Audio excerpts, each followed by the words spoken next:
కల్ది కూర్చో.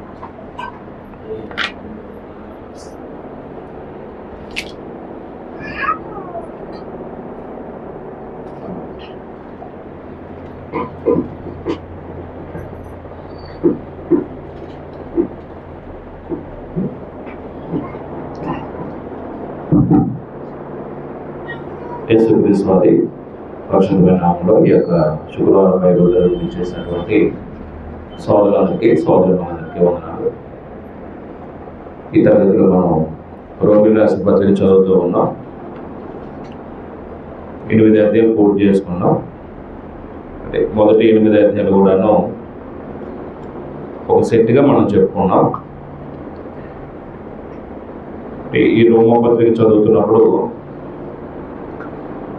రోమా పట్టణంలో ఉన్నటువంటి క్రైస్తవ సంఘాలకి పౌలు రాసినటువంటి పత్రిక ఇది.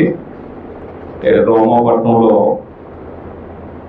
పౌలు ఎన్నో సువార్త ప్రయాణం రోమా పట్టణం వెళ్ళాడండి. ఎన్నో సువార్త ప్రయాణంలో పౌలు రోమా పట్టణం వెళ్ళాడు. ఏమండి? మొదటి సువార్త ప్రయాణం, రెండో సువార్త ప్రయాణం, మూడో సువార్త ప్రయాణం. మీరు చాలా రెగ్యులర్ గా ఫాలో అవుతున్నారు రోమా పత్రిక. పౌలు సువార్త పరిచయం నిమిత్తం రోమా పట్టణం వెళ్ళలేదండి. వెళ్ళక ముందే పత్రిక రాశాడు. పౌలు బంధించబడిన తర్వాత రోమా పట్టణం వెళ్ళాడు తప్ప సువార్త పరిచయం నిమిత్తం ప్రత్యేకంగా ఆయన చేసిన పరిచయంలో 3 సువార్త ప్రయాణంలో ఎప్పుడు కూడా నేను రోమా పట్టణం వెళ్ళినట్టుగా ఆయనకి మనం 26 అధ్యాయాలు ఎక్కడ చదవం. 26 అధ్యాయాల్లో ఆయన బంధించబడి అగ్రిప్ప ఎదురు విమర్శించబడిన తర్వాత చివరిగా ఆయన్ని నేను నా వాదన కైసరు ఎదురు చెప్పుకుంటాను అన్నప్పుడు ఆయన ఏం చేశారంటే కైసరేకు చక్రవర్తి దగ్గర పంపించారు. 27, 28 అధ్యాయాల్లో రోమా ప్రయాణం చదువుతాం. అంటే పౌలు రోమా పట్టణం వెళ్ళకముందే రోమా పట్టణంలో సంఘానికి ఏం చేశాడు, ముందుగానే లేఖ రాసి పంపించాడు. మరి పౌలు అక్కడికి వెళ్ళకముందే అక్కడ సంఘం ఉంది. అక్కడ సంఘంలో ఉన్నటువంటి కొన్ని చిన్నటువంటి భేదాలు లేదా చిన్న సమస్యలను బట్టి వాళ్ళకి పరిష్కారం కొరకు ఫిబే అనే ఒక స్త్రీ వెళ్తున్నప్పుడు ఈ లేఖ రాసి పంపించినట్టుగా మనం చూస్తామండి. రైట్. అక్కడ ఎవరెవరు ఉన్నారు రోమపట్నంలో ఉన్న సంఘంలో?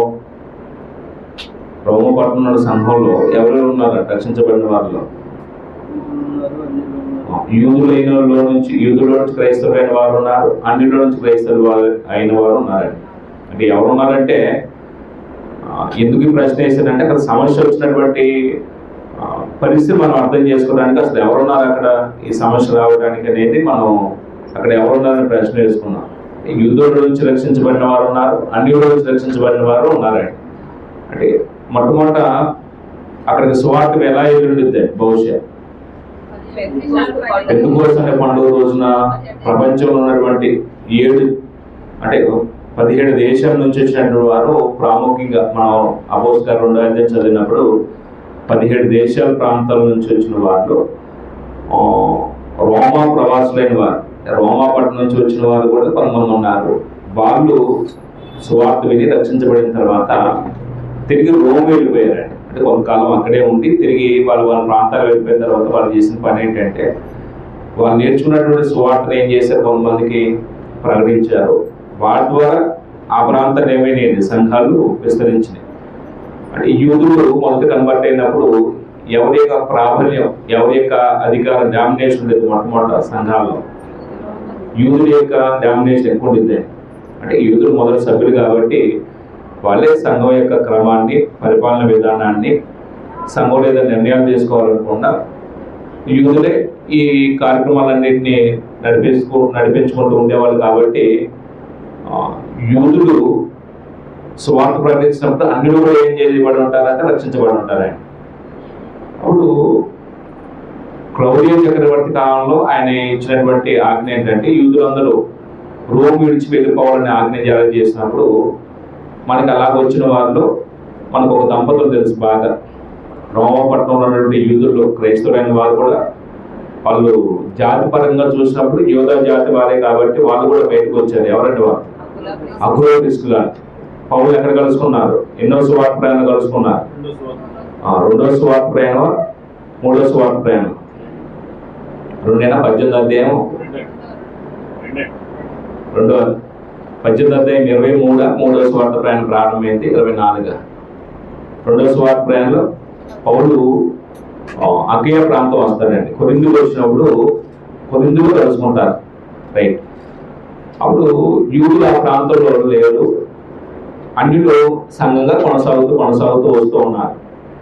అయితే చక్రవర్తి చనిపోయిన తర్వాత పరిస్థితులు కొన్ని సర్దుమణిగిన తర్వాత మళ్ళీ ఏమై ఉంటారు? యూదులు రోమ్ వెళ్ళిపోయి ఉంటారు. రోమ్ వెళ్ళిపోయిన తర్వాత మళ్ళీ ఏం చేసి ఉంటారంటే వాళ్ళు ఎక్కడైతే పూర్వం ఎక్కడ ఆరాధన సంఘంలో కొనసాగే వాళ్ళు అక్కడికి వెళ్ళిపోయి ఉంటారండి. కొన్ని సంవత్సరాల తర్వాత ఒక చోట ఆరాధన చేసి వెళ్ళిపోయి మళ్ళీ వచ్చినప్పుడు ఆల్రెడీ ఇక్కడ 2-3 సంవత్సరాలు 4 సంవత్సరాలు కొనసాగిన వాళ్ళు వీళ్ళు సీనియర్లు అనుకుంటారా? ఎప్పుడో ఆరాధన ఇక్కడ ప్రారంభించి వెళ్ళిపోయి మళ్ళీ వచ్చిన వీళ్ళు సీనియర్లు అనుకుంటారా? అంటే ఉన్న వాళ్ళే ఇక్కడ డామినేషన్ ఇద్దండి. కొంతకాలం వెళ్ళిపోయిన తర్వాత ఇక్కడ వ్యవహారాన్ని కొన్ని సంవత్సరాల పాటు కొనసాగిన తర్వాత అన్ని కొనసాగించిన తర్వాత ఇప్పుడు అథారిటీ సంఘంలో ఎవరిదై ఉంటే అక్కడ కూడుకునే అన్యుడు అండి. అప్పుడు వీళ్ళు ఎలా చూస్తారంటే ఇప్పుడు వచ్చిన ఫ్రెషర్స్ లా చూస్తారు కొంతమంది. అసలు యూదుల యొక్క వాదన ఏంటంటే మేము ఎప్పుడు నుంచో ఉన్నవాళ్ళు, అన్యులు ఏమనుకుంటున్నారు వాళ్ళని అంటే ఇప్పుడే వచ్చారు మాతో కలిసి సహాసంలో పాల్గొనడానికి. అప్పుడు వాళ్ళు మధ్య వచ్చినటువంటి సమస్య ఏంటంటే రోమా పత్రికలో ఉన్నటువంటి ప్రధానమైన సమస్య ఏంటమ్మా? ప్రధానమైన సమస్య ఏంటి అక్కడ? యూదులకి అన్నిటికి మధ్య వచ్చిన సమస్య ఏంటి అంటే మేము నీతిమంతులం అంటే మేము నీతిమంతులం అంటే సమస్య ఎందుకు వచ్చిందంటే ఇప్పుడు ఏం లేదండి. కొంతకాలం మనం స్థానిక సంఘంలో ఉండి కొనసాగుతున్నప్పుడు మన పెద్దలు ఇక్కడ జరుగుతూ ఉండేది. అన్ని మనం నిర్ణయించిన మేరకు అంటే వాక్య క్రమం చొప్పునే మనం ఇచ్చిన సలహాల మేరకు మిగిలిన ఫాలో అవుతూ సూచనలు సలహాలు తీసుకొని ఇలా చేద్దామని కొనసాగుతున్న తర్వాత మనం కొంతకాలం వెళ్ళిపోతాం, ఇక్కడ ఉన్నాం. మళ్ళీ వచ్చిన తర్వాత మన సలహా తీసుకుంటారా? కొన్ని సంవత్సరాలు అయిపోయిన తర్వాత ఎవరొకరు ఏం చేస్తారో నాయకత్వ లక్షణాలు కలిగిన వారు అక్కడ లెగుస్తారండి.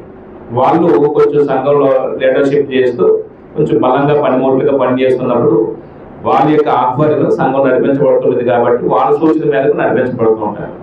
మళ్ళీ కొన్ని సంవత్సరాలు అయిన తర్వాత మళ్ళీ ఇక్కడికి వచ్చి పూర్వం నేను ఇక్కడ నాయకత్వం వహించాను కదా, నా కనుసంధంలో అందరూ నన్ను అనుసరించారు, లేకపోతే అందరూ నన్ను సంప్రదించారు, నా సలహా తీసుకున్నారు కదా, ఇప్పుడు కూడా నాకు అలాంటి గౌరవం వచ్చింది, అందరూ నన్ను గౌరవిస్తారనుకోవటం మనం తెలివి తక్కువదనమాట. ఎందుకంటే నాయకత్వం ఎవరికి శాస్త్రం కాదు. దేవుడు వారి తలాంతలు బట్టి పనిచేయడానికి సామర్థ్యం ఇచ్చినప్పుడు మనం వెళ్ళిపోయిన తర్వాత దేవుడు ఎవరో ఒకరు లేపుతాడు. అక్కడ వాళ్ళు పని చేసినప్పుడు వచ్చి వాళ్ళకి ఏం చేయాలంటే సహకరించాలి. ఇప్పుడు వచ్చిన సమస్య ఏంటంటే మేము గొప్ప అంటే మేము గొప్ప. యూదులు ఏమనుకుంటున్నారంటే మాకు పూర్వం వచ్చే దేవుడు మా దేవుడు, మాకు ధర్మశాస్త్రం ఉంది, దేవుడు మాకే రక్షణ భాగ్యాన్ని కలుగు చేశారు కాబట్టి, దేవుడు మమ్మల్ని మొదటి నీతిమంతులుగా ఇచ్చాడు కాబట్టి మీరు దేవుడు లేని నిర్దేవుడు, మీరు దేవుని దోషులు, శపించబడిన వారు, మీరు అన్యులు కాబట్టి మేమే గొప్ప అనేది యూదుల వాదన. మీరు నీతిమంతులు అయితే, మీరు గొప్పవాళ్ళు అయితే మిమ్మల్ని కాదని కూడా దేవుడు మమ్మల్ని ఎందుకు ఎన్నిక చేసుకున్నాడని మిమ్మల్ని ధృవీకరించే దేవుడు మమ్మల్ని ఎన్నుకున్నాడు కాబట్టి మేమే గొప్ప అని అన్యులే. అంటే ఎక్కడైనా ఈ వివక్ష ఉండిద్దే. అంటే లీడర్షిప్ చేయాలనే కొన్ని వాళ్ళ మనస్తత్వాలు ఉన్న చోట ఈ ఎక్కువ ప్రాబ్లమ్స్ వస్తాయి. అందరు కలివిడితో మేమందరం సహోదరుము, మేమందరం దేవుడి ప్రేమను బట్టి క్రీస్తు యొక్క త్యాగం ద్వారా మాకు ఈ రక్షణ భాగ్యం వచ్చింది అనుకున్న వాళ్ళ మనస్తత్వాలు ఈ సమస్యలు రావు. మేము గొప్ప అనేది తమ బ్యాక్గ్రౌండ్ బట్టి హర్షించే వాళ్ళకి, దాన్ని బట్టి మేము నాయకులు గొప్ప అనుకునే వాళ్ళ మంచి సమస్యలు నెమ్మదిగా వస్తాయి. అది ఏ రంగంలోనైనా సమస్యలు వస్తాయి. అది మీరు సొసైటీలో ఏ రంగంలో చూడండి, బ్యాక్గ్రౌండ్ బట్టి హర్షించే వాళ్ళు గొప్పగా ఫీల్ అవుతూ ఉంటారు. దానివల్ల సంఘంలోకి వచ్చిన తర్వాత కూడా ప్రాధాన్యత కోరుకోవడం వల్ల సమస్యలు సృష్టిస్తారండి.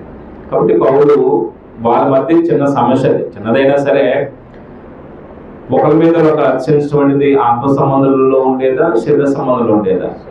శరీర సంబంధాలు కాబట్టి అది సమస్య. కాబట్టి దాన్ని పరిష్కరించే విషయంలో చాలా సున్నితంగా పరిష్కరించాడు పౌలు.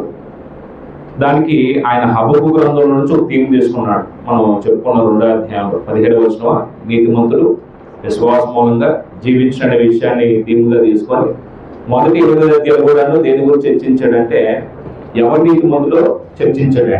మనం రోమపత్రిక చదువుతున్నప్పుడు ఇది మర్చిపోకూడదు. ఇస్కరియోతు అంటారు కదా, పత్రికకి మొదటి 8 అధ్యాయాలు కూడాను ఎవరి నీతిమంతులు చెప్పాడు అంటే నీతిమంతులు విశ్వాస మూలంగా నీతిమంతులు ఎవరి నీతిమంతులు మొదటి 8 అధ్యాయాలు చెప్పాడు. విశ్వాస మూలంగా 9 మన ఈ భాగం చదవాలి. ఈరోజు 9వ అధ్యాయం ప్రారంభించాలి. విశ్వాస మూలంగా అంటే ఎవరి విశ్వాసులో చెప్తాడండి. విశ్వాస మూలంగా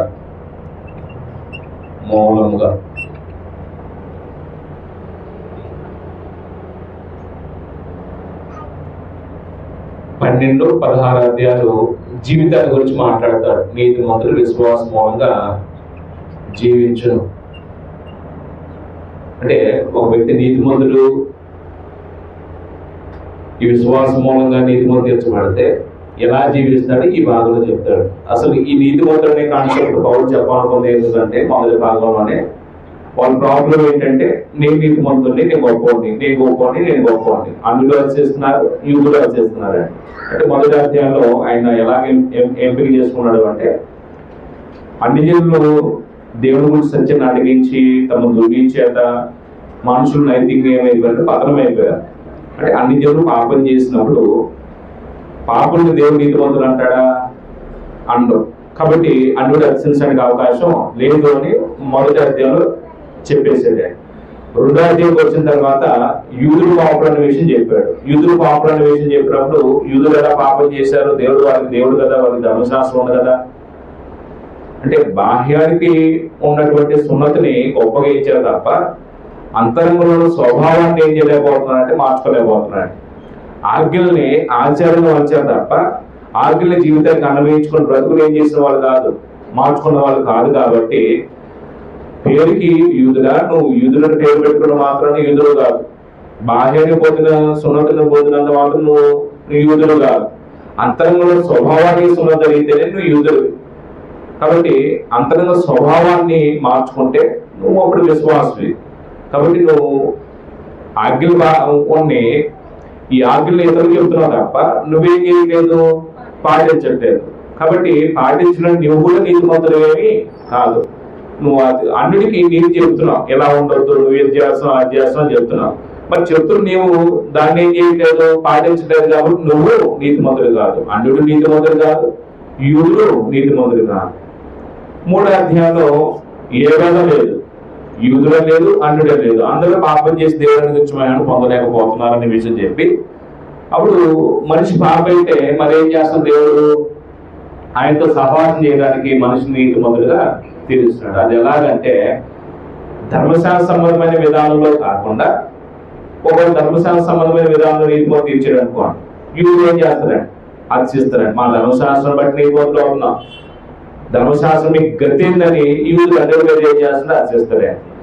ధర్మశాస్త్ర సంబంధమైన విధానంలో కాకుండా క్రీస్తు విశ్వాసం వల్ల మనుషులు దేవుడు ఏం చేస్తాడు, నీతిమంతుడుగా తీరుస్తున్నాడు. దీనికి డబ్బులేం చేయాల్సిన అవసరం లేదు. నీ వ్యక్తిగత ప్రతిభను బట్టి కాదు, దేవుడు కేవలం తన కృప ద్వారానే తన కుమారుని విశ్వాసం ఉంచడం వల్ల ఉచితంగా ఏం చేస్తాడు, నీతిమంతుడుగా తెలుస్తున్నాడు. ఇప్పుడు అన్యుడికి తన బ్యాక్గ్రౌండ్ బట్టి నీతిమంతుడుగా తీర్చట్లేదు, యూదుని తన బ్యాక్గ్రౌండ్ బట్టి నీతిమంతుడు తీర్చట్లేదు. యూదుడైనా అన్యుడైనా యేసుక్రీస్తు దగ్గరకు వస్తే ఆయన రక్తం విశ్వాసం ఉంచడం మనుషులు ఏం చేస్తుంది, దేవుడు నీతిమంతుడుగా తీరుస్తున్నాడు. 3వ అధ్యాయంలో అది చెప్పాడు. అంటే కొన్ని సందర్భాల్లో ఇలా జరిగిందంటే ఆశ్చర్యం వేసింది. నీతిమంతుడు తీర్చబడటం అనేది ఉచితంగా జరుగుతుందంటే ఎలాగా అంటే, అబ్రహాం ఉన్నాడు ఒక విశ్వాసాన్ని పరిచయం చేస్తూ, అబ్రహాము క్రియలు బట్టి కాకుండా మొదటి దేవుడు ఏమన్నాడంటే నీతిని బట్టి ఆయన్ని నీతిమంతుడు అనే మాట. అబ్రహాము దేవుడు నమ్మిడు, అది అతను నీతిగా ఎంచబడిన అన్నాడు. అంటే నమ్మిన వ్యక్తిని దేవుడు నీతిమంతుడిగా ఇచ్చాడు. కాబట్టి ఇప్పుడు మనం కూడా భక్తిహీనమైన మనం దేవుడి మీద విశ్వాసం ఉంచితే దేవుడు నీతిమంతుడిగా ఇస్తాడు అనడానికి అబ్రహామును పరిచయం చేశాడు. ఇప్పుడు నీతిమంతులుగా తీర్చబడాలంటే ఎవరి రక్తం అవసరమైందంటే యేసుప్రభు యొక్క రక్తం. 5వ అధ్యాయంలో యేసుప్రభు యొక్క రక్తం వల్లే మనం ఏం చేయబడతాం, నీతిమంతులుగా తీర్చబడతాం. ఆ నీతిమంతులుగా తీర్చబడిన వారికి కలిగే ఆశీర్వాదం చెప్పబడింది 5వ అధ్యాయంలో. 6వ అధ్యాయంలో ఈ క్రీస్తు యొక్క రక్తం అంటే ఎక్కడ దొరికింది, బాప్తిస్మంలో. కొత్తగా జన్మించబడ్డప్పుడు, పాపం నుంచి విడుదల పొందినప్పుడు మనిషి ఏమంటారు, నీతిమంతులుగా తీర్చబడతాడు. అంటే 5వ అధ్యాయం 6వ అధ్యాయాన్ని మనం అలా చూడవచ్చు. 7వ అధ్యాయంకి వచ్చిన తర్వాత యూదుల ధర్మశాస్త్రం ఉంది. ధర్మశాస్త్ర ప్రకారంగా ఒక వ్యక్తి కొనసాగితే దేవుడు కోరుకునే ఫలాలు ఫలించే అవకాశం ఉందా? ధర్మశాస్త్ర ప్రకారంగా ఫలాలు ఫలించే అవకాశం ఉందండి. వస్తే ఒకవేళ యేసు రావడం అవసరం లేదు ఈ లోకానికి. కాబట్టి ధర్మశాస్త్రం అనేది జీవార్థమైన ఫలాలు తీసుకురాలేకపోయింది. కాబట్టి ఒక ఉదాహరణ చెప్పాడు. భర్త బ్రతికుండగా భార్య వేరే పురుషుని చేరకూడదు, అది వ్యభిచారమైంది. భర్త చనిపోతే ఆవిడ స్వతంత్రాలు కాబట్టి ఆవిడ చట్ట ప్రకారంగా నైతిక విలువలతో ఇంకో పురుషుని ఏం చేయొచ్చు, భర్త చనిపోతే వివాహం ద్వారా భర్తగా ఇంకొక ఆయన్ని స్వీకరించవచ్చు. కాబట్టి ధర్మశాస్త్రం కలిగిన వ్యక్తి ధర్మశాస్త్రం విషయం చచ్చిపోతే అప్పుడు ఆయన ప్రభుత్వం చేయదు ఇంకా ధర్మశాస్త్రం. కాబట్టి క్రీస్తుని ఒక నూతన పురుషుని దగ్గర చేరుకొని దేవుడి కొరకు జీవార్థమైన ఫలాలు ఫలించడానికి దేవుడు ఏం చేశాడు, ఒక అవకాశాన్ని. మాస్టర్ నువ్వు కూడా ఇక్కడ అక్కడ కూర్చో, లేదా ఇక్కడ అక్కడ కూర్చో, బ్యాగ్ దగ్గర కూర్చో, అక్కడ కూర్చో. Very good, right. జీవార్థమైన ఫలాలు తీర్చడానికి ధర్మశాస్త్రం అవసరమైందా, యేసుప్రభు అవసరమయ్యాడా? యేసుప్రభు అవసరమైంది. కాబట్టి ధర్మశాస్త్రం నుంచి విడుదల పొందితేనే ఒక వ్యక్తి నీతిమంతులుగా తీర్చబడతాడు. 8వ అధ్యాయంకి వచ్చిన తర్వాత ఆత్మానుసారంగా నడుచుకునేవాడు, శరీరానుసారంగా నడుచుకునే వాళ్ళ గురించి చెప్తున్నప్పుడు నీతిమంతులు అనే మాట శరీరానుసారాలు అంటారా, ఆత్మానుసారాలు అంటారా? ఆత్మానుసారంగా నడుచుకున్నప్పుడే మనం నీతిమంతులుగా తీర్చబడతాం. కాబట్టి క్రీస్తులో ఉన్నటువంటి నియమం జీవనం ఇచ్చే ఆత్మ నియమం. కాబట్టి ఆ ఆత్మానుసారంగా నడుచుకుంటే మనం నీతిమంతులు తీర్చబడతాం. కాబట్టి క్రీస్తులో చేర్చడానికి దేవుడు ఏం చేస్తాడంటే మరణం నుంచి మనుషులు ఏం చేశారంటే విడుదల చేశారు, జీవంలోకి తీసుకొచ్చాడు. అది మరణం నుంచి విడుదల అనేది 8వ అధ్యాయం మనం మాట్లాడుకున్నాం. 9వ అధ్యాయము 11వ అధ్యాయంలో ఎవరు విశ్వాసం చెప్తాడే. ఇప్పుడు ఆర్గ్యుమెంట్ ఏంటంటే మేము విశ్వాసము, మేము విశ్వాసము, మేము నీతిమంతులు, మేము నీతిమంతులు. యూదులు ఏమనుకుంటున్నారంటే దేని మీద చేసుకొని మేము విశ్వాసం అని చెప్పుకుంటారంటే వాళ్ళకి ఆరిజిన్ ఏంటండి, ఆరిజిన్ ఎవరంటే అబ్రహాం. అబ్రహాం అనేది ఒక వంశవృక్షం. అంటే ఒకవేళ అబ్రహాం అనే ఒక పర్సన్ని ఒక విత్తనం వేస్తే ఎంతమంది వచ్చినండి అబ్రహాం నుంచి? ఎంతమంది వచ్చినండి? ఇస్సాకు, యాకోబు, ఇలాగా యాకోబు నుంచి 12 మంది. ఎంతమంది వచ్చారండి? ఒక జనాంగం, ఒక జాతుగా. ఇంకా చెప్పాలంటే ఒక సామ్రాజ్యం ఏర్పడింది, ఒక రాజ్యం ఏర్పడింది. అప్పుడు మనం ఈ 3వ అధ్యాయంలో చదువుతున్నప్పుడు జాగ్రత్తగా ఒకే పాయింట్ కనబడింది. ఎవరు విశ్వాసులు అంటే అబ్రహాము బీజం నుంచి పుట్టిన వాళ్ళందరూ విశ్వాసులు కాదు. మరి ఎవరు విశ్వాసులు? అబ్రహాము కూడా విశ్వాసం ఉంటేనే విశ్వాసులు. అంతే తప్ప మా తండ్రి అబ్రహాము, మా పితడు అబ్రహాం అని చెప్పుకున్నది మాత్రం వాళ్ళు ఏమేమో విశ్వాసులు అవరా. విశ్వాసం లేని ఇశ్రాయేలు దేవుడు ఏం చేశాడు అంటే, ఇశ్రాయేలు ఒకవేళ అబ్రహాం వంటి విశ్వాసం లేదనుకోండి, దేవుడు వాడిని ఏం చేశాడు? నరికిపడేసాడు. నరికిపడివేసి అన్యుల్ని ఏం చేశాడు? అడ్డుకట్టాడు. అన్యుల్ని అడ్డుకట్టాడు. ఇప్పుడు అన్యులు ఏం చేయాలి? అన్యులు ఏం చేయాలి? అబ్రహాముతో అడ్డుకట్టబడ్డప్పుడు అబ్రహాము అనే ఒక విశ్వాసం మీద వారి జీవితాన్ని కట్టుకొని అబ్రహాము ఏ క్రియ చేశాడో విశ్వాసం బట్టి ఆ క్రియ చేస్తూ దేవుడు కోరుకున్న ఫలాలు ఫలించాడు. ఫలించిన ఇశ్రాయేలు దేవుడు ఏం చేశాడు? నరికిపడేశాడు. అంటే మనం తర్వాత అధ్యాయం చదువుతాం. ఒక 11వ అధ్యాయంలో పోలిక చెప్పాడు.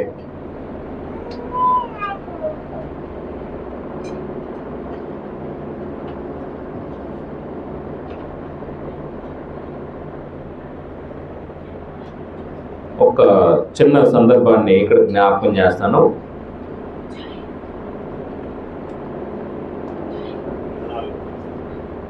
ఇరవై 24 అడివలి చెట్టు గురించి మాట్లాడుతూ 23 నుంచి చదివినప్పుడు,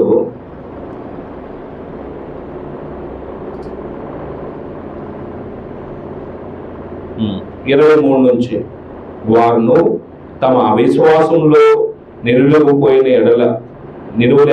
ఎడల అంటుకట్టబడదురు. దేవుడు వారిని మరలా అంటుకట్టుకు శక్తి గలవాడు. ఎట్లనగా, నీవు స్వాభావికమైన అడివలవ చెట్టు నుండి కోయబడి స్వభావ విరుద్ధముగా మంచి వలవ చెట్టున అంటుకట్టబడిన ఎడల స్వాభావికమైన కొమ్మలకు వారు మరి నిత్యముగా తమ సొంత ఒలివ చెట్టున అంటుకట్టబడరా? అంటే ఇక్కడ ఈ పోలిక ఏంటంటే, ఒక ఒలివ చెట్టు ఉంది. ఈ ఒలివ చెట్టుకి ఫలాలు ఫలించినప్పుడు తీసుకెళ్ళి కొమ్మను నరికాడు అనుకోండి. ఫలాలు ఫలించి కొమ్మను తీసేసిన తర్వాత ఈ కొదాన్ని ఏం చేసిందంటే అంటుకట్టాడు. అంటుకట్టబడినప్పుడు ఈ కొమ్మ ఏం చేయాలండి? దీన్ని అంటుకట్టబడిన తర్వాత దీని నుంచి వచ్చే సారాన్ని తీసుకొని ఫలించాలండి. ఇది ఫలించలేదు అనుకోండి, ఇది కూడా అతిచేస్తుంది అనుకోండి, దీన్ని కూడా ఏం చేస్తారండి? అసలు కొమ్మలు నరికేసిన ఆయన కొసలు కొమ్మలు, అంటుకట్టబడ్డ కొమ్మలు ఫలించబోతూ ఉంచుతాడా? ఇశ్రాయేలు వారిని ఫలించబోతూ నరికేసినప్పుడు, తీసేసినప్పుడు విశ్వాస లిస్టులో దేవుడు తొలగిస్తే ఈ అన్ని జీవులైనటువంటి వారిని తీసుకొచ్చి ఫలాలు ఫలించడానికి దేవుడు అవకాశం ఇస్తే ఫలించబోతు దేవుడు ఉంచుతాడా? దేవుడు వారిని కూడా ఏం చేస్తాడండి? తీసేస్తాడండి. ఇక్కడ అతిశయించడం ఏంటంటే, మీ అబ్రహాము సంబంధమైన యూదులు అతిశేస్తున్నారు. ఓ ఇశ్రాయేలుడా, అంటే నువ్వు ఫలించలేదు కాబట్టి దేవుడు నేను ఏం చేస్తున్నా నరికేస్తున్నాడు.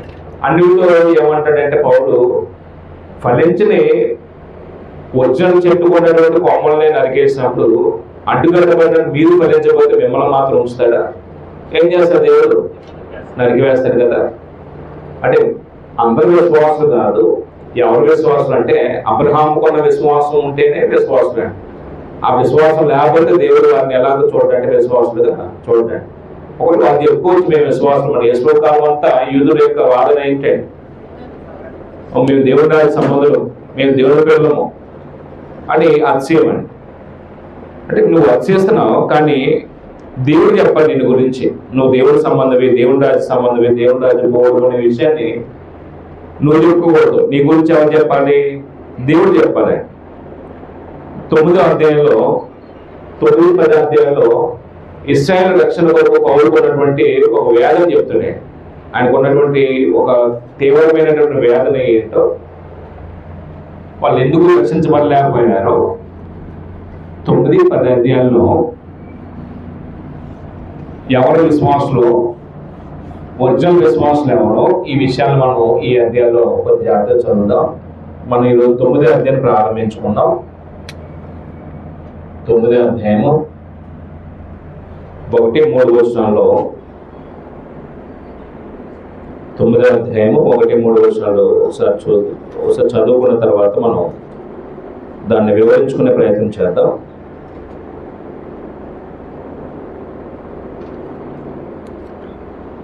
నాకు బహు దుఃఖమును, నా హృదయంలో మానని వేదనయు కలవు.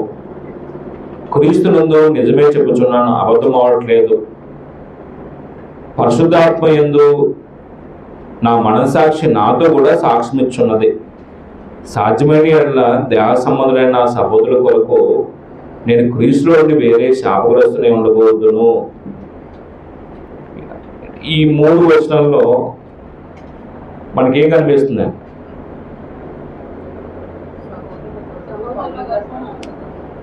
సహోదరు కొరకు, సహోదరు కొరకు అంటే ఎవరు సహోదరులు ఇక్కడ? ఇప్పుడు యూదులు అనే మాట ఏ సహోదరుకి మనం అనాలి? ఇక్కడ ఏ సహోదరుగా చూడాలి?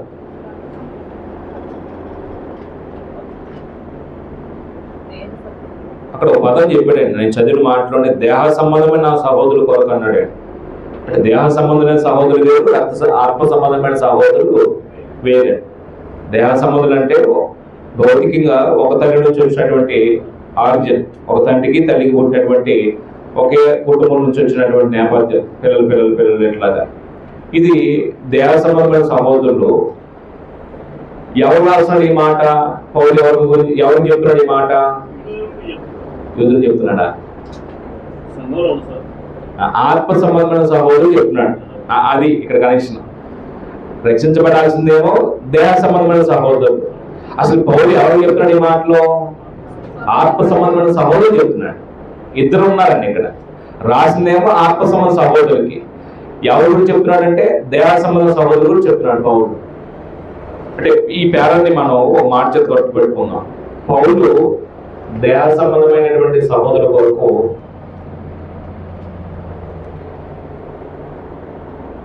వేదన పొందుట, లేకపోతే పడిన వేదన అంత వివరంగా వద్దు అనుకుంటే పౌలు ఇశ్రాయేలు కొరకు పడిన వేదన అన్నారు. ఎక్కువైపోతుంది అనుకుంటేనేమో పౌలు ఇశ్రాయేలు కొరకు పడిన వేదన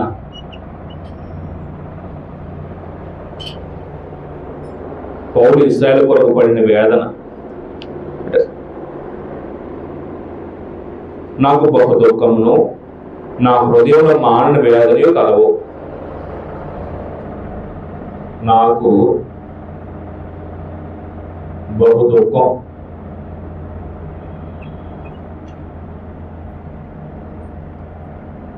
హృదయంలో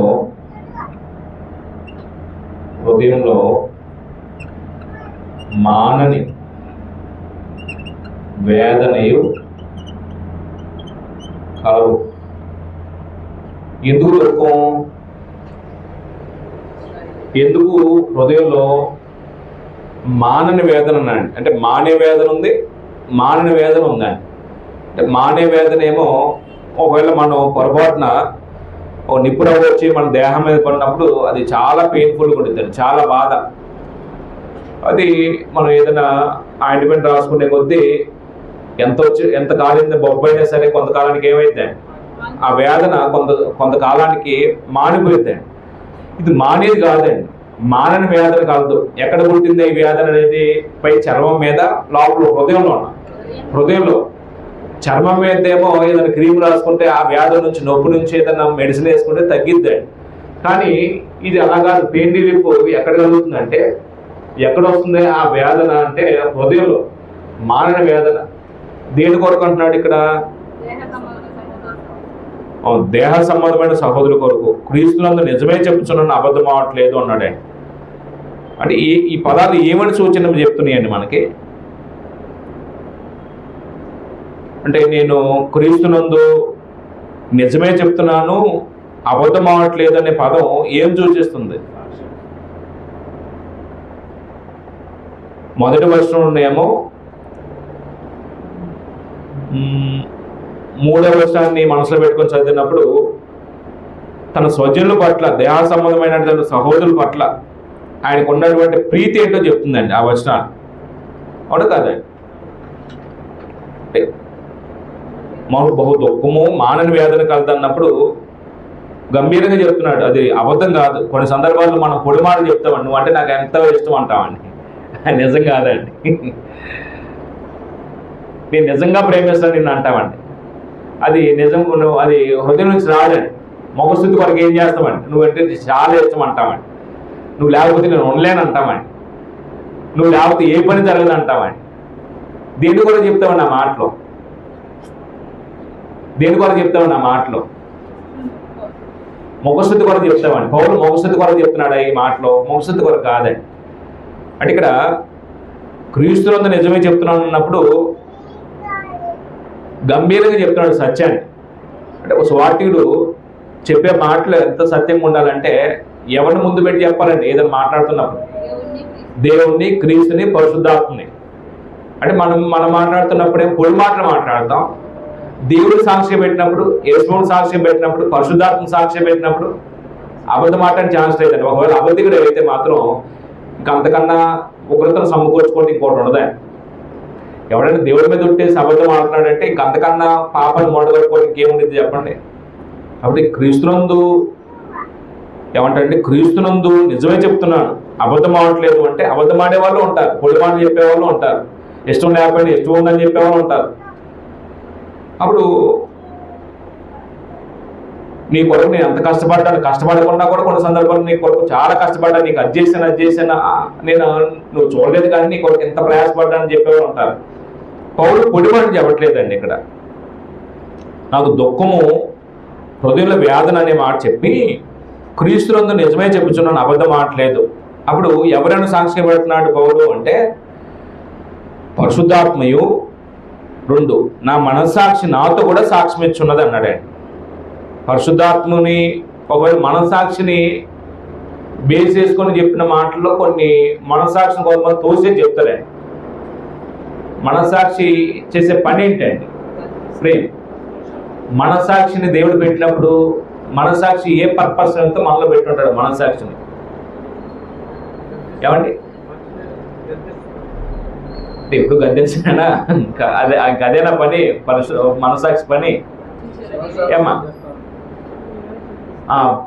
మంచి చెడు వివేచన జ్ఞానాన్ని కలుగు చేసేది ఏంటంటే మనస్సాక్షి. అంటే మనము కొన్ని కార్యక్రమాలు చేస్తున్నప్పుడు ఇది ఎలా చేయాలో తెలియదు కొన్ని సందర్భాలు. అప్పుడు చేస్తున్నప్పుడు వాక్యం విన్నదాన్ని బట్టి లోపల ఆ వాక్యం అనే భావం మనలో ఉన్నప్పుడు దేవుని చిత్తానుసారంగా జరిగిస్తున్న కార్యక్రమం అయితేనేమో మనం ఎటువంటి భయానికి ఆందోళనకి గురికామని నిర్భయంగా ఎటువంటి బెరుకు లేకుండా ధైర్యంగా ఏం చేస్తామండి? ఆ పని చేసుకోవడానికి వెళ్తామండి, ఆ పని చేస్తామండి.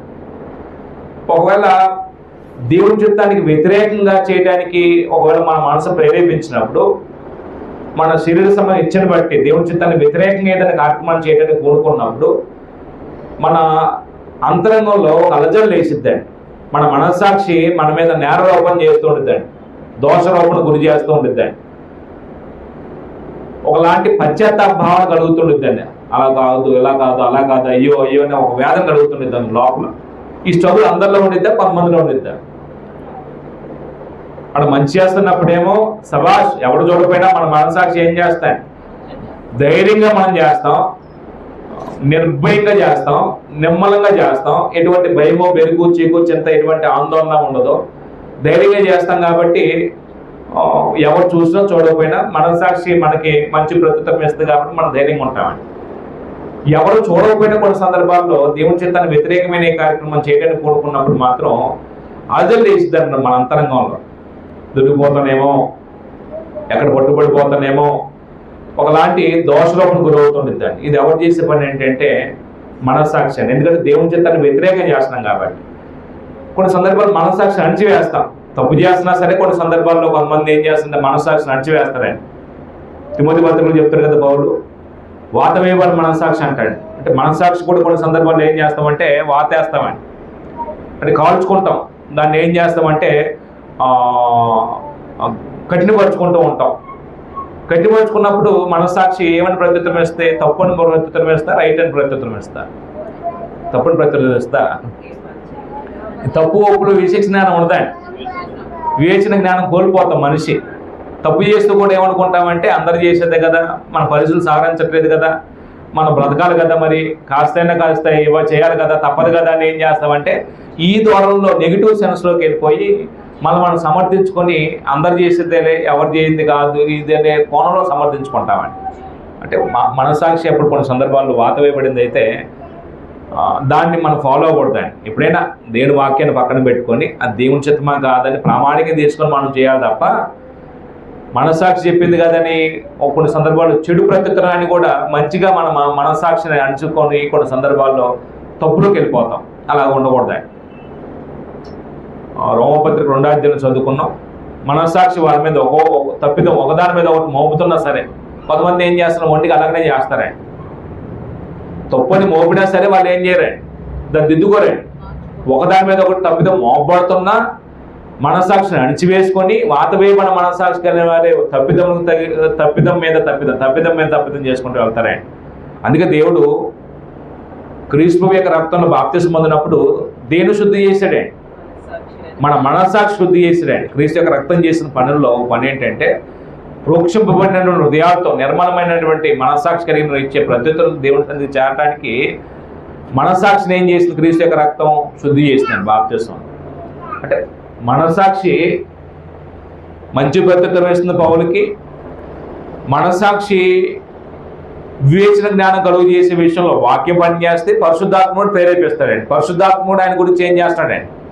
సాక్ష్యం ఇస్తున్నాడండి. అంటే ఇప్పుడు ఎప్పుడు నేను చెప్పే సత్యం అనేది మనం చెప్పేది ఒకవేళ సత్యమైనా సరే నిజంగా మనం ధైర్యంగా మాట్లాడుతున్నప్పుడు ఇగో నాకు నా మనస్సాక్షి సాక్ష్యం ఇస్తుంది, నేను చెప్పేది నేను చేసిన పని రైట్ అని.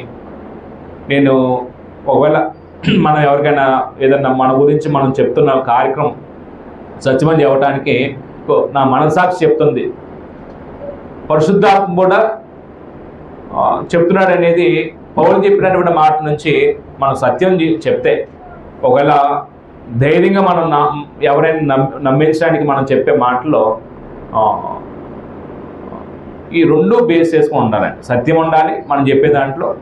అప్పుడు మనస్సాక్షి నిర్మలమైన ప్రత్యుత్తరం ఇచ్చేది, పరిశుద్ధాత్మ కూడా మన పక్షాన్ని ఏం చేస్తున్నాయి? సాక్ష్యం ఇస్తాడండి. మొదటి వచనంలోనేమో దుఃఖము నా హృదయంలో మాన వేదన కలదని చెప్పాడు. రెండో వచనంకి వచ్చేసరికి క్రీస్తునందు నేను నిజమే చెప్తున్నాను, అబద్ధం ఆడట్లేదు అన్నాడు.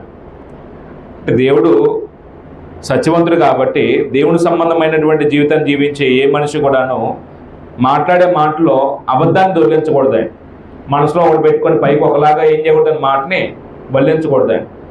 అయితే రెండవ వచనంలో క్రీస్తునందు మనం మాట్లాడే ప్రతి మాట నిజమే చెప్పాలి తప్ప అబద్ధం ఆడకూడదు. దానికి ఎవరైనా సాక్షిగా పెట్టాడు. మూడవ వచనంకి వచ్చేసరికి పరిశుద్ధాత్మను సాక్షిగా పెట్టాడు మొదట, తర్వాత తన మనస్సాక్షిని సాక్షిగా పెట్టాడు. మనస్సాక్షి అయితే తోసేసి బతకొచ్చు, పరిశుద్ధాత్మ తోసేయగలడా? పరిశుద్ధాత్ముడు తోసేయలేమండి. పరిశుద్ధాత్మ వ్యతిరేక పాపం చేసేవాడు యుగమంది కాదు, రాబోయే యుగమంది కూడా క్షమాపణ లేదు అన్నాడే. అప్పుడు ఇంకో విషయం చెప్తున్నాడు. కంక్లూజన్కి వచ్చేసరికి మూడవ వచనం అంటున్నాడు, పౌలు ఆయనకున్న తీవ్రత చూడండి. నా సహోదరు కొరకు ఏం చేయాలని కోరుకుంటున్నాడో, దేహ సంబంధమైన సహోదరు కొరకు ఏ స్థితికైనా తను అప్పగించుకోవడానికి ప్రయత్నం చేస్తున్నాడు. అంటే సాధ్యమైన అట్లా ఒకవేళ సాధ్యమైతే అది మనసులో పెట్టుకోండి. దేహ సంబంధులైన నా సహోదరు కొరకు నేను క్రీస్తు నుండి వేరే శాపగ్రస్తున్నై ఉండకూడదు అంటున్నాడు. అంటే పౌలు తన స్వజనుల పట్ల చూపినటువంటి అపారమైన ప్రేమ ఈ వచనం తెలియపరుస్తుందండి. ఇప్పుడు దీన్ని బట్టి ఈ వచనంలో దేహ సంబంధమైన సహోదరు కొరకు ఎందుకు పౌలు మానన వేదన, దుఃఖం, హృదయంలో మానన వేదన అన్నాడు. ఈ రెండు దేనికి వచ్చినాయి? ఈ దుఃఖం కానీ హృదయంలో మానన వేదన కానీ దేహ సంబంధమైన సహోదరు కొరకు ఎందు నిమిత్తం? దేహ సంబంధులైన సహోదరుల రక్షణ కొరకండి.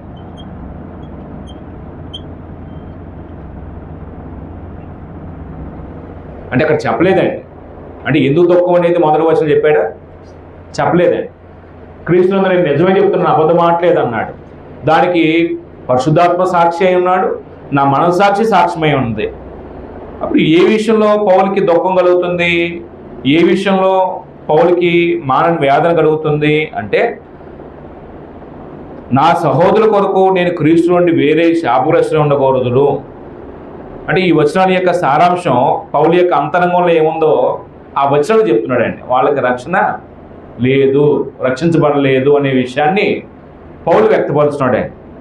అంటే ఇక లేదు కదండి అని అంటారు. ఒకవేళ ఇదే సిరీస్లో మనం చదువుతున్న తర్వాత ఒకసారి 10వ అధ్యాయం 1వ వచనం చూడండి.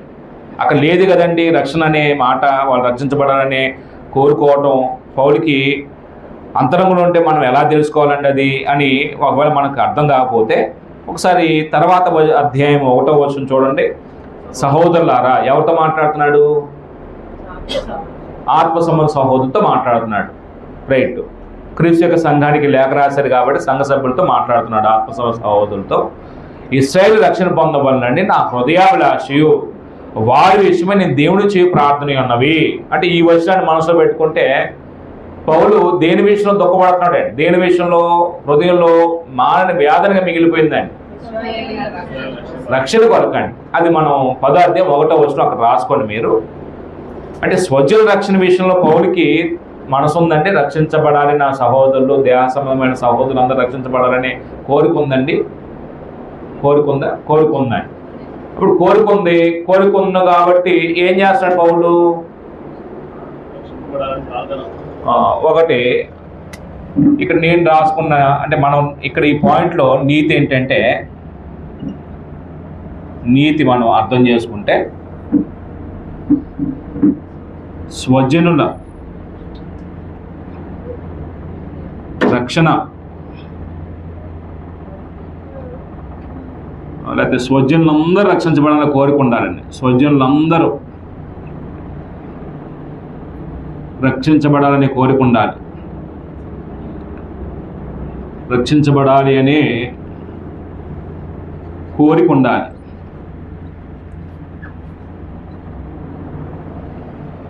అప్పుడు ఎవరెవరు స్వజనుల తర్వాత చూద్దాం. అప్పుడు కోరుకుంటే సరిపోయిందా కిషోర్ బాబు గారు? స్వజనులందరూ రక్షించబడాలని కోరుకుంటే సరిపోద్దండి? అంటే ఆ వచ్చిన చదివిన మాటల్లో పౌలుకి ఆ కోరిక ఒకటే ఉందా? అంతరంగం ఇంకేదైనా వచ్చిందా? ప్రార్థన చేయాలి అంటే మనసులో ఏముండాలండి?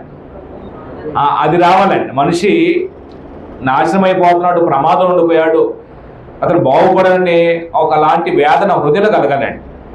అంటే రక్షించబడాలని కోరుకున్నప్పుడు వాళ్ళకున్న ప్రమాదకరమైన స్థితి తిరిగినప్పుడు మన అంతరంగంలో దుఃఖం కలిగిద్దండి. దుఃఖం హృదయంలో వేదన. ఎందుకు ఈ వేదన? వాళ్ళు ఎలాగైనా బాగుపడాలి, వాళ్ళు ఎలాగైనా రక్షించబడాలి, వాళ్ళకి ఎలాగైనా మనం కొన్ని సందర్భాలు మనకి ఇష్టమైన వ్యక్తులు ఎవరైనా రోగాన్ని పడినప్పుడు మంచంలో ఉన్నప్పుడు వాళ్ళ కొరకు ఏమని కోరుకుంటామండి? వాళ్ళు ఎలాగైనా బాగుపడితే బాగుండు, ఎలాగైనా వారికి రోగం తగ్గితే బాగుండు, త్వరగా కోలుకుంటే బాగుండు, వాళ్ళు అలాగనే చచ్చిపోవాలని కోరుకుంటామండి. మనకి ఇష్టమైన వ్యక్తులు మంచంలో ఉన్నప్పుడు ఒకరి వయసులో పెద్దోడైనా సరే వాళ్ళు ఎలాగైనా కోరుకొని బయటకు వస్తే బాగుండు, కొంతకాలం ఆరోగ్యంగా ఉంటే బాగుండు, మాతో కలిసి ఉంటే బాగుండు కోరుకుంటామండి. అలాగనే ఆత్మ సంబంధంగా వాళ్ళు కోరుకున్న కోరిక ఏంటంటే వాళ్ళు పాపం అంటే ప్రమాదంలో ఉన్నారు, వాళ్ళు ఎలాగైనా చచ్చిపోతే దేవుని యొక్క ఉగ్రత కిందకి చచ్చిపోతే నిత్య నరకానికి వెళ్ళిపోతారండి. కాబట్టి పౌరుకున్నటువంటి వేదన ఏంటంటే వాళ్ళు నరకం వెళ్ళిపోకూడదు, దేవుని ఉగ్రత నుండి తప్పించబడాలి అని వాళ్ళ విషయం దుఃఖపడుతున్నాడు, హృదయంలో వేదన ఉంది. అప్పుడు ఆ దుఃఖం నుంచి ఏం చేస్తాడంటే మనిషి వాళ్ళ కొరకు ఏం చేస్తాడండి? ఇప్పుడు ప్రార్థన చేస్తాడండి. ప్రార్థన చేయాలి. ప్రార్థన చేయుట అంటే స్వజనులందరూ రక్షించబడాలని కోరుకుండాలి. వారు రక్షణ లేని స్థితిలో ఉన్నారనే ఒక దుఃఖం మనలో కలగాలి. హృదయంలో ఒకలాంటి వేదన రావాలండి. ఆ వేదన నుంచి హృదయం దేవుని ఎదుట మనం ఏం చేస్తామంటే దేవుణ్ణి, ఆ హృదయాన్ని దేవుని సన్నిధిలో కొమ్మరేస్తామండి. అప్పుడు వచ్చేదాన్ని కన్నీటి ప్రార్థన. కన్నీటి ప్రార్థన అన్ని సందర్భాలు రాదండి. నిజంగా మనకు ఆప్తులైన వారు, మనం బాగా ఇష్టపడిన వారు బహు ప్రమాదకరమైన స్థితిలో ఉన్నారన్న సంగతి అర్థమైతేనే ఒకలాంటి వేదన వచ్చింది. ఆ వేదన నుంచి ఏం చేస్తామండి? ప్రార్థన చేస్తామండి. 4 ఇంకేం చేయొచ్చండి? స్వజనులందరూ రక్షించబడాలని కోరిక ఉంది, దుఃఖం, హృదయంలో వేదన, ప్రార్థన చేస్తున్నాడు పౌలు ఏం చేసి ఉంటాడండి? దేహ సంబంధమైన సహోదరుల రక్షణ కొరకు. ఇంకా ఏమండి? వాక్యం చెప్పుంటాడు. వాక్యం ప్రకటించుంటాడు.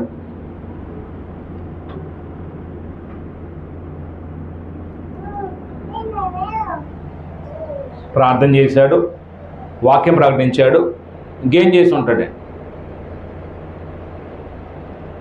ఇంకేం చేసి ఉంటాడు పౌలు? వాక్యం చెప్పాడు, మారలా. ప్రార్థన చేస్తున్నాడు, మారలా. ఇంకేం చెప్పాడు? ఇంకేం చేసి ఉంటాడు పౌలు? వాడు గ్యాప్ వదిలిపెట్టి ఏదని చెప్తారేమోనండి. ఆనంద్ గారు ఈ గ్యాప్ ఫిల్ చేయండి. ఇంకేం చేసి ఉంటాడు పౌలు?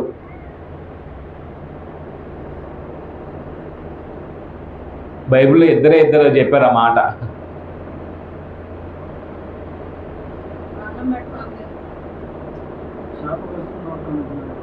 అది తర్వాత చివరిలోనండి. ఆయన ముందు చేసినవి ఇవన్నీ చేసినా సరే పౌలు వాళ్ళు రక్షించబడలేదు కాబట్టి అప్పుడు ఫైనల్గా అవసరమైతే వేరే పోవటానికి సిద్ధపడ్డాడు. అది చివరి ఫైనల్గా రాసుకుందాం. ఇక్కడ ఈ గ్యాప్లో రాద్దాం ఒకటి. అంటే మనిషిని ఆలోచింపజేసేది ఒకటి ఉందని. పౌలు మాదిరి చూపించాడండి, మంచి మాదిరి చూపుట. అంటే వాక్యం చెప్పటం కంటే కూడాను ఒక వ్యక్తి యొక్క ప్రవర్తన మనుషులను ఆలోచింపజేస్తుందండి. వాక్యం బైబిల్ 66 పుస్తకాలని కంఠోపాఠంగా ప్రతి అధ్యాయంలో ప్రతి వచనంలో ఇది ఉంది, ఇక్కడ నీతి ఇది అని అనర్గళంగా చెప్పినా సరే మనుషుల దగ్గర చూసేది ఏంటంటే మాదిరి. మాదిరి లేని జీవితాలు మనం కూడా పాట పాడతాం కదా. ఎవరంటే ఆయన వైజాగ్ ఆయన పాట రాశాడు.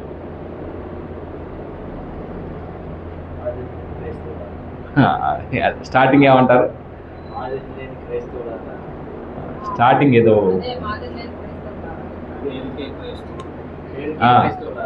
పేరుకే క్రైస్తవులారా,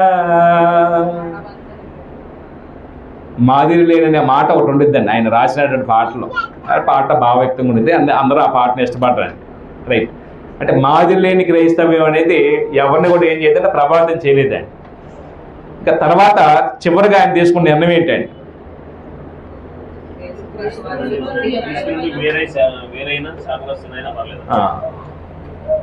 ప్రార్థన చేశాడు, మంచి మాదిరి చూపించాడు, వాళ్ళకి ప్రతి సందర్భంలో వాక్యం చెప్తూ ఉన్నాడు, వదిలిపెట్టకుండా వారు రక్షించబడడానికి తృష్ణ కలిగి ఉన్నాడు, విడిచిపెట్టకుండా రక్షించబడడానికి తృష్ణ కలిగి ఉన్నాడు, విడవకుండా రక్షించబడాలనే వారి కొరకు తృష్ణ కలిగి ఉన్నాడు. చివరిగా ఇప్పుడు ఆయన తీసుకున్న నిర్ణయం ఏంటంటే మనం చదివిన మాటల్లో 3వ వచనం చివరి లైన్లో, నేను క్రీస్తులో నుండి దయా సంబంధులైన నా సహోదరుల కొరకు నేను క్రీస్తులో నుండి వేరే శాపగ్రస్తులు ఉండకూడదు అన్నాడండి. క్రీస్తులో నుండి వేరే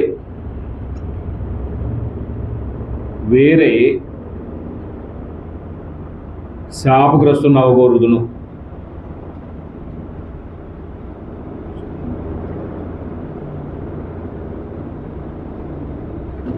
అంటే ఆయన దయా సంబంధమైన సహోదరుల కొరకు ఎంత త్యాగాన్ని, అంటే వాళ్ళ పట్ల ఉన్నటువంటి తృష్ణ, వాళ్ళు రక్షించబడాలనే, దాన్ని ఏమంటారంటే ఇంకొక గొప్ప మాట ఏదైనా చెప్పండి, తెలుగు సాహిత్యం బాగా తెలిసినాడు ఏమండి, తన భావాన్ని వ్యక్తపరుస్తున్నాడు కదా, దాన్ని ఇంకొక పదం ఏదన్నా, ఆకాంక్ష సరిపోద్దా? ఆకాంక్ష కూడా చిన్న పదమేనండి. అంటే ఆయన భావోద్వేగం ఉంది చెప్తున్నాడు అండి. అంటే నిజంగా క్రీస్తుని వేరైపోతానని కాదు వాస్తవానికి. అంటే కంపారిజన్ చేస్తే ఒకవేళ దేవుడు నాకు నేను రక్షణ కోల్పోయినా సరే, నిత్య నరకానికి వెళ్ళిపోయినా సరే, దేవుడు వారికి రక్షణ ఇస్తాననుకుంటే, వాళ్ళు రక్షించబడితే నాకు అదే చాలు అనే కోణంలో నేను నశించిపోయినా సరే వాళ్ళు రక్షించబడాలనేదే నా కాంక్ష అంటాడండి. మనకి ఈ మెంటాలిటీ, మానసిక స్థితి పాత నిబంధనలో ఒక ఆయన దగ్గర చూస్తాం. ఎవరండి? ఏమని చెప్పాడు మోషే?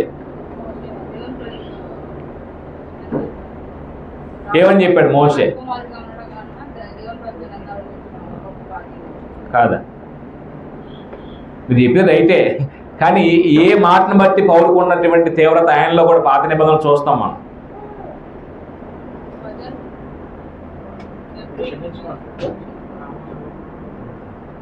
అంటే ఇశ్రాయేల్ చాలా మంది తిరుగుబాటు చేశారంట.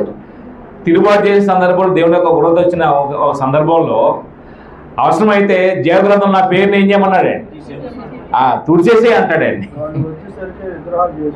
అంటే అది కాదండి, దాటిపోయింది, అది తర్వాత, నేను చెప్పిన మాట తర్వాత, విగ్రహార్థనే ముందు.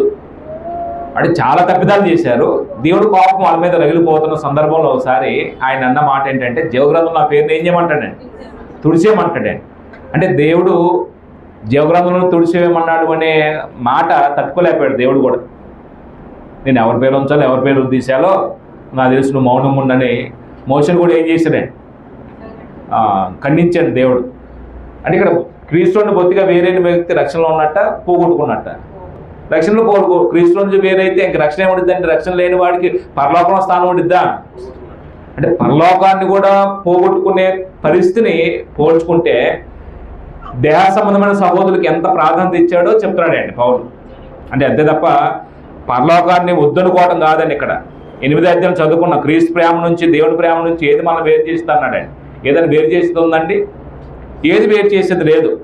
కానీ ఆయనకు ఉన్నటువంటి ఆకాంక్ష, తీవ్రత, భావోద్వేగం ఏంటంటే తన అపారమైన ప్రేమ తన సహోదరు పట్ల, దేహ సంబంధమైన సహోదరు పట్ల ఎంత త్యాగానికైనా నేను సిద్ధపడతాను అని ఒకసారి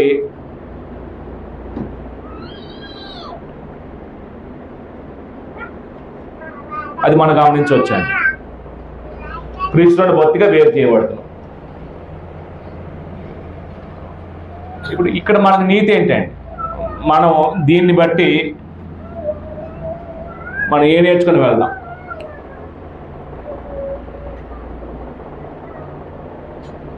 తొమ్మిదవ అధ్యాయంలో 3వ వచనంలో మనం అక్కడ నుంచి మనం ఏం నేర్చుకోవచ్చండి?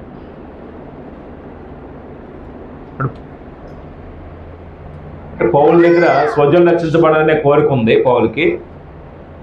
వాళ్ళ విషయంలో రక్షించబడాలని ప్రార్థన చేస్తున్నాడు. అంతరంగంలో దుఃఖం ఉంది, మానవ వేదన హృదయంలో ఉంది. మంచి మాదిరి చూపిస్తున్నాడు, సువార్త ప్రకటిస్తున్నాడు. విడవకుండా వాళ్ళని విడిచిపెట్టకుండా వాళ్ళు రక్షించబడిన తృష్ణ కలిగి ఉన్నాడు. చివరిగా ఆయన తీసుకున్నటువంటి నిర్ణయం ఏంటి? కృష్ణుడు బొత్తిగా వేరైపోయినా పర్లేదు అనుకున్నట్టుగా చెప్తున్నాడు ఆయన. అంటే ఈ భాగంలో ప్రస్తుత క్రీస్తు యొక్క సంఘానికి ఉన్నటువంటి బోధ ఏంటండి? ఏమంటే అంటే మన స్వజన రక్షణ విషయంలో మనం ఆలోచించాలి. అంటే ఇప్పుడు భూమి మీద క్రీస్తు సంఘంలో ఉన్నటువంటి ఒక కుటుంబం ఉంది. ఉదాహరణకి ఈ కుటుంబంలో ఒక వ్యక్తి రక్షించబడ్డప్పుడు పురుషుడు అనుకోండి తన భార్య గురించి ఆలోచించాలండి. ఇప్పుడు దేవుడు పిల్లల్ని ఇచ్చాడు అనుకోండి, ఈ పిల్లల రక్షణ గురించి ఇద్దరు ఆలోచించాలండి. ఇప్పుడు ఈయన తోడబుట్టిన వాళ్ళు ఉంటారు కదండి, ఈ తోడబుట్టిన వారి గురించి ఆలోచించాలండి. వాళ్ళకంటే ముందు తల్లిదండ్రులు ఉంటారు కదండి. ఈ పురుషుడు ఏం చేయాలండి? తన భార్య కంటే ముందు తన తల్లిదండ్రుల గురించి ఆలోచించాలండి, తోడబుట్టిన వారి గురించి ఆలోచించాలండి. ఈవిడ ఒకవేళ ఈ కుటుంబంలో సభ్యురాలైంది అనుకోండి, ఈవిడ కూడా ఈ కుటుంబానికి సంబంధించింది అయినా ఈ కుటుంబంతో ఇతను కూడా సంబంధం ఉండేది కాబట్టి తన అత్తని ఆయన మామూడిని ఏం చేయాలండి? కన్వర్ట్ చేసుకోవాలండి. ఒక బామ్మర్ది, ఒకవేళ మరదలో, ఇంకా ఆ ఇంటి వారు ఉంటే ఈ కుటుంబాన్ని కూడా ఏం చేయాలండి? రక్షించుకోవాలి. అంటే మన కుటుంబం అనేది మనం ఎలా చూసుకుంటామంటే నేను, నా భార్య, నా పిల్లలు, ఇదే మన కుటుంబం అనుకుంటామండి. నేను ఇంతకుముందు కూడా పెదవకిల్లో ఒక పాఠం చెప్పుకున్నాం. ఇంటి వారి రక్షణ కొరకు బైబిల్లో ఎవరెవరు ఏం చేశారు ఒక వంశం వేసుకున్నాం. అది నేను ఎక్కడ చూశానంటే ఒకసారి ఏలూరులో ఎట్లా బైబిల్ క్లాస్లో బి ఆనంద్ గారు వేసాడు ఒక డయాగ్రామ్ వేసాడు. వంశవృక్షం అంటే ఒక డయాగ్రామ్ వేశాడు. పౌలు ఎవరైనా రక్షించుకున్నాడో పాత నిబంధనల నుంచి తీసుకొచ్చాడే. అదే పాఠాన్ని మనం అనేక కుటుంబ రక్షణ కొరకు ఎవరైనా ఆలోచన చేశారో మనం మకిల్లో ఉన్నప్పుడు ఒక పాఠం చెప్పుకున్నామండి. ఒక వంశవృక్షం వేసాడండి.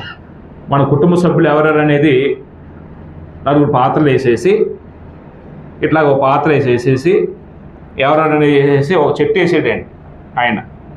ఆ పిక్చర్ ఇప్పటికీ నా మనసులో ఉందండి. ఇది ఒక చెట్టు వేసాడండి. అంటే ఒక్కొక్క వ్యక్తి మన కుటుంబం అంటే ఏమనుకుంటామంటే నేను, నా భార్య, నా పిల్లలు అనుకుంటామండి. అలా కాదంటండి. ఎవరెవరినో మనం ఆలోచించాలి. మన తండ్రి సంతానం అంటే నా తండ్రి అన్నదమ్ములు ఉంటారు లేదా, బాబాయ్, పెదనాన్న వీళ్ళందరూ ఉంటారు లేదా, వాళ్ళు కూడా నా కుటుంబానికి సంబంధించిన వాళ్ళు కాదు. ఇప్పుడు వాళ్ళకి అన్నదమ్ములు ఉంటారు, వాళ్ళ కొడుకులు వస్తారు, కూతుళ్ళు వస్తారు, ఇట్లా చెప్పుకుంటే ఎంత వంశవృక్షం అయిద్దండి మనది.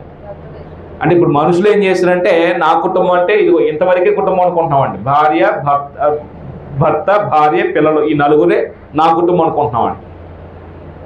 అంత దినాల్లో అపాయమయకరమైన కాలం వస్తే మనుషులు స్వార్థప్రియులుగా బ్రతుకుతారనే మాట చెప్పాడు చూడండి. అంటే ఇదండి ఇది. అంటే మనం స్వార్థప్రియులం కాబట్టి అమ్మ రక్షణ గురించి ఆలోచించమని, నాన్న రక్షణ గురించి ఆలోచించమని, చెల్లి రక్షణ గురించి ఆలోచించమని, తమ్ముడు రక్షణ గురించి ఆలోచించమని, భార్య రక్షణ గురించి ఆలోచించడం తప్ప భార్య ఏ కుటుంబం నుంచి వచ్చిందో ఆ కుటుంబం యొక్క రక్షణ గురించి ఏం చేయమని ఆలోచించమని. వాళ్ళు మన కుటుంబ సభ్యులు కాదనుకుంటామండి. అంటే మనం ఒక నిర్ణయం తీసుకోవాలండి, వీళ్ళందరూ నా సహోదరులు, దేహ సంబంధమైన నా రక్త సంబంధికులు. మొదట నా కుటుంబం అనగానే ఒకవేళ మనకు అర్థమైతే నేను నా తండ్రిని, నా తల్లిని, నా అక్కని, నా బావని, నా తమ్ముడిని, నా చెల్లిని, నా మరదల్ని ఇట్లా రక్షించుకోవాలనే కోరిక ఒక వ్యక్తికి ఉండాలి. రక్త సంబంధికులు చాలామంది ఉంటారు కదండి, రక్త సంబంధికుల రక్షణ గురించి కూడా ఆలోచించాలి. మన స్నేహితులు ఉంటారండి, కొంతమంది స్నేహితుల యొక్క రక్షణ గురించి కూడా ఆలోచించాలండి.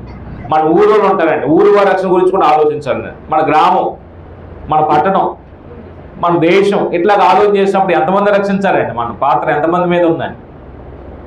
అంటే మనం ఏం చేసామంటే నేను రక్షించబడ్డాను, అమ్మయ్య సరిపోయింది అనుకున్నామండి. రక్షణ అనేది పరిధి చేసేసాం, ఒక వ్యక్తిగా చేసేసామండి. ఇప్పుడు నా రక్షణ నా సొత్తు అనుకుంటున్నాం. ఈ రక్షణ మన ద్వారా ఇతరులకు ఎవరికైనా వ్యాపించి మనం చూసి మనకున్నటువంటి స్పిరిట్ని మన ప్రార్థన ద్వారా, మన మంచి మాదిరి ద్వారా, ఇతరులకు వాక్యం చెప్పడం ద్వారా, వాళ్ళని విడవకుండా ఫాలోఅప్ చేసి వాళ్ళు రక్షించడానికి మనం చేసిన ప్రయత్నం ద్వారా, ఇగో నేను బాప్తిస్మం అయిన తర్వాత ఒక వ్యక్తిని తీసుకొచ్చానండి భయ్ అట్లా క్రెడిట్ మనలో ఎవరికైనా ఉందండి? అంటే పౌరుడు నిజంగా రక్షణ నమ్మినోడండి. నేను అన్నని ఏమనుకోవద్దండి, రక్షణ నమ్మిన వ్యక్తికి ఉన్న తీవ్రత అదండి. రక్షణలో ఉన్న కృపావేదాన్ని, అందులో ఉన్న గొప్పతనం అర్థం చేసుకున్న వ్యక్తి తీవ్రత అంతలా ఉండిద్దండి. అసలు రక్షించబడటం ఏంటి, అర్థం ఏంటండి? నరకం నుంచి తప్పించబడటం అండి. అంటే ఇప్పుడు నీ భార్యను రక్షించుకోలేకపోతే నీ భార్య ఎక్కడికి వెళ్ళాలని కోరుకుంటున్నామండి. నేను పరలోకం వెళ్ళాలి, నేను నా భార్య మాత్రం నరకానికి వెళ్ళిపోవాలి అంటే భార్యను ప్రేమించే పరిస్థితి ప్రస్తుతం మనలో లేదేమో అనిపిస్తాయి.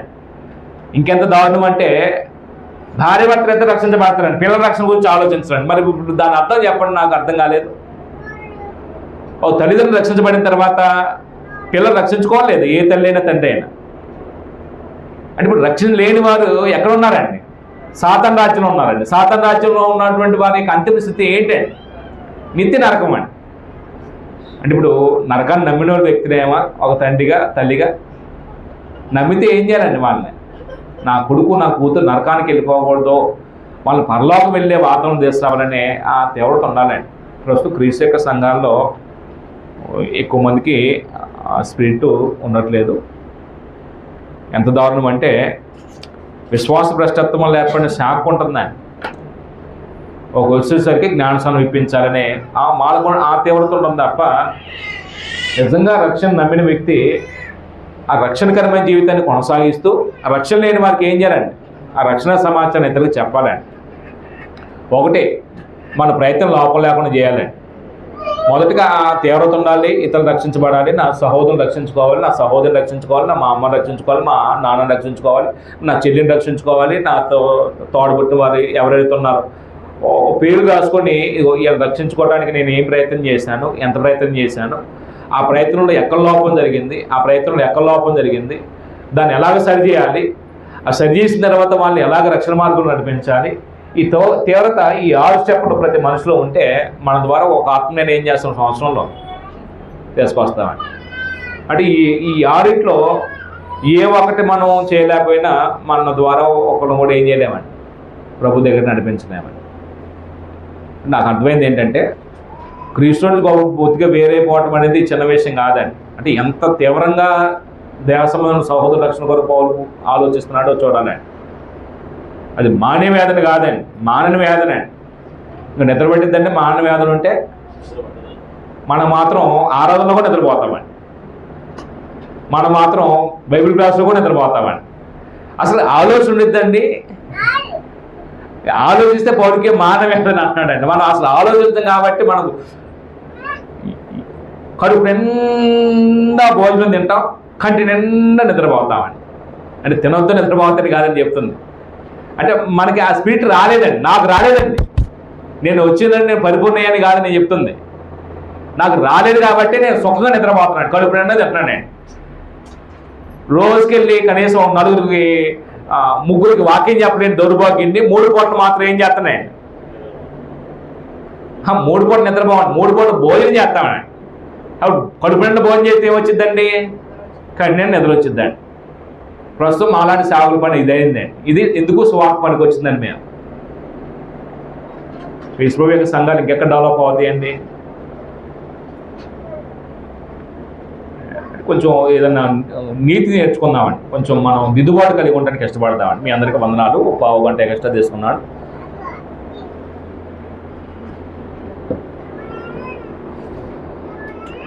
ఇశ్రాయేలు కొన్ని ఆధిక్యతలు చెప్తాడండి. అంటే ఆధిక్యతలు ఉంటే మరి ఎందుకు రక్షించబడలేదని డౌట్ వచ్చిందని మళ్ళీ తర్వాత 4-7 వచనాల్లో ఇశ్రాయేలు కొన్ని ఆధిక్యతలు చెప్తాడండి. 5-6 వచనాల్లో. అది ప్రభు చిత్తమే తర్వాత చదువుకుందాం.